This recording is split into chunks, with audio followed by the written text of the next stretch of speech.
the types of spectroscopy, it is further divided into two types: absorption spectroscopy and emission spectroscopy. In absorption spectroscopy, as the name suggests, the energy or the electromagnetic radiation is being absorbed by the molecule, and this is further divided into UV spectroscopy, IR spectroscopy, NMR, then colorimetry or visible spectroscopy. So these all are atomic absorption spectroscopy. And the second type of spectroscopy is emission spectroscopy, in which the radiation gets emitted by the molecules. So once a particular molecule absorbs energy, it is always that it will also emit that, because what happens is, once it takes the energy, the electron moves from lower energy to higher energy level, and when it moves to higher energy level, what happens is the electron gets destabilized because energy has been increased. So when energy has been increased, it has to again dissipate that energy, and it will move back to its original position in order to get stability. Once it moves to the higher energy level, the energy is increased. As energy is increased, stability is decreased. So in order to gain the stability, it will again emit the absorbed light, and that spectroscopy will be termed as emission spectroscopy. So in emission spectroscopy, what happens is the radiation emitted by the molecule will be studied, and the examples of emission spectroscopy are flame photometry and fluorometry. Then most common types of chemical analysis includes atomic spectroscopy, UV visible spectroscopy, infrared spectroscopy, Raman spectroscopy, and NMR. These all types of spectroscopies, UV visible, infrared, and NMR, all are very important because they are the data which we acquire from this spectroscopy is used for structure elucidation. So जब कभी भी हमको किसी भी अज्ञात यौगिक की संरचना ज्ञात करनी होती है, तो हम किसका सहारा लेते हैं? यूवी विजिबल स्पेक्ट्रोस्कोपी का सहारा लेते हैं, अवरक्त यानी इंफ्रारेड स्पेक्ट्रोस्कोपी का सहारा लेते हैं, रमन स्पेक्ट्रोस्कोपी का सहारा लेते हैं और एनएमआर स्पेक्ट्रोस्कोपी का सहारा लेते हैं। ये सब मिलकर एक और तरह की स्पेक्ट्रोस्कोपी, मास स्पेक्ट्रोस्कोपी, जो कि एक सच्ची स्पेक्ट्रोस्कोपी नहीं, it is not a true spectroscopy.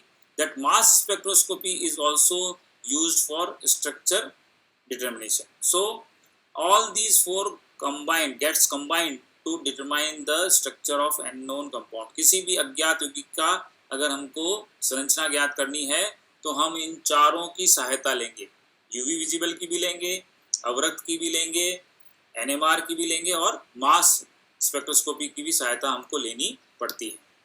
Now, the principle of UV visible spectroscopy. This UV visible spectroscopy is based on the absorption of ultraviolet or visible light. यानी अगर हम जो हमारा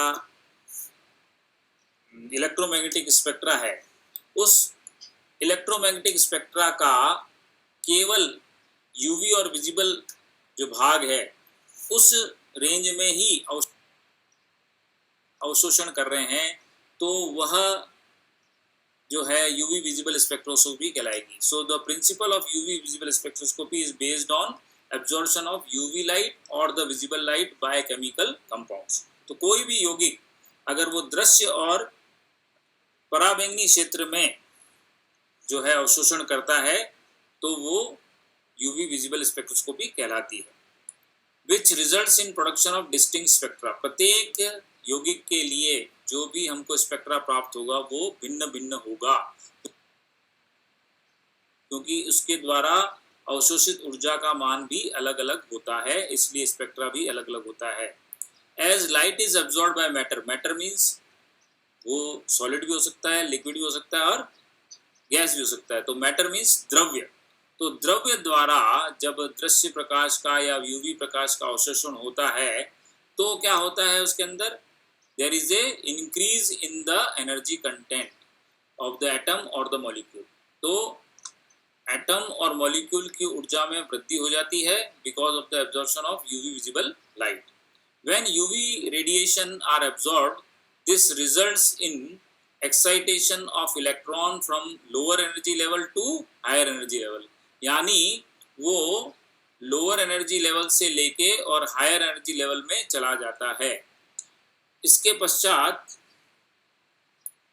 हम देखेंगे कि यूवी विजिबल और आईआर रीजन जो है वो किसके उससे क्या होता क्या है कि जब हम किसी भी यूवी या विजिबल लाइट का अब्जॉर्प्शन करते हैं तो उससे वाइब्रेशनल यानी जो कंपन ऊर्जा स्तर हैं उसके अंदर इलेक्ट्रॉन का माइग्रेशन होता है वाइब्रेशनल.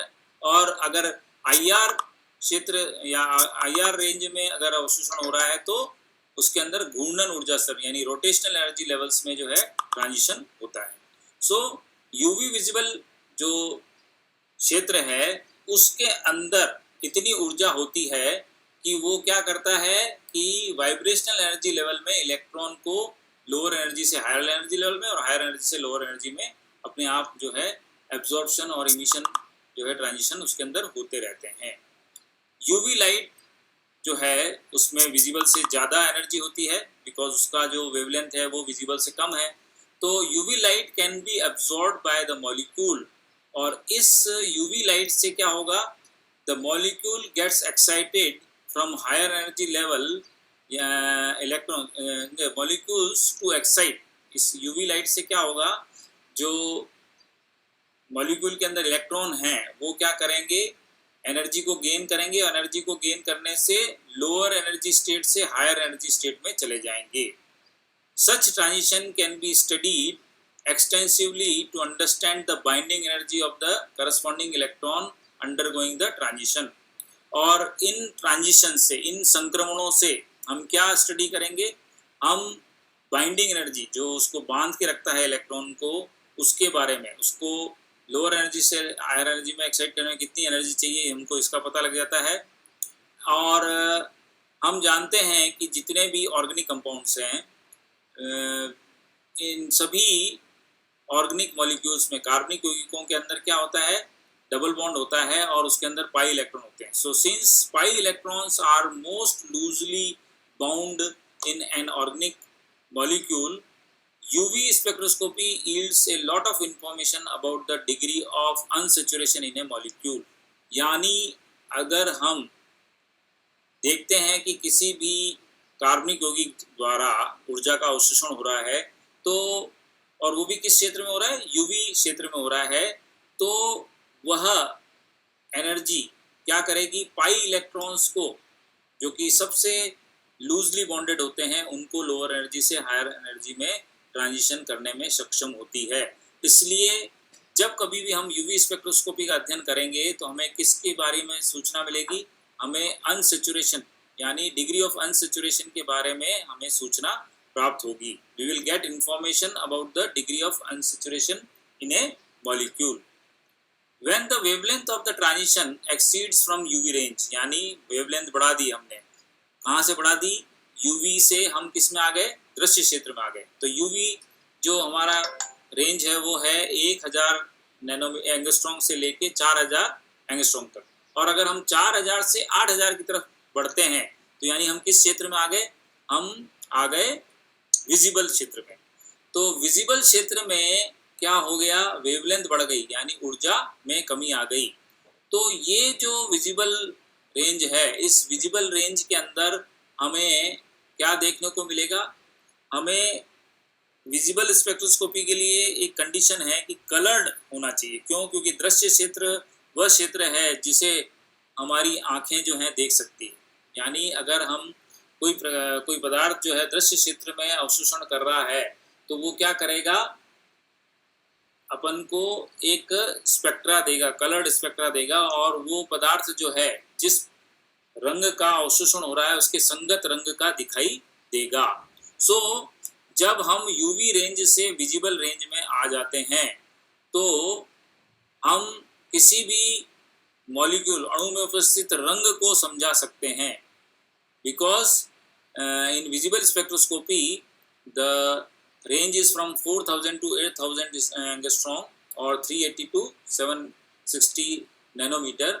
और ये जो क्षेत्र है इसमें हम जानते हैं कि स्पेक्ट्रा जो होता है वो बेनी आह पिनाला यानी वॉयलेट से लेके लाल तक जो है इसके अंदर अपन को कलर दिखाई देते हैं, और वो डिपेंड करता है कि किस रंग का अवशोषण किया है। तो यूवी और विजिबल ये दोनों स्पेक्ट्रोस्कोपी जो है इसके अंदर हम 1000 से लेके 8000 एंगस्ट्रॉम तक जो है उस क्षेत्र में अध्ययन करते हैं। द ह्यूमन आई जो हम आंखों से जिसे दे सकते हैं is only sensitive to a tiny proportion of the total electromagnetic radiation.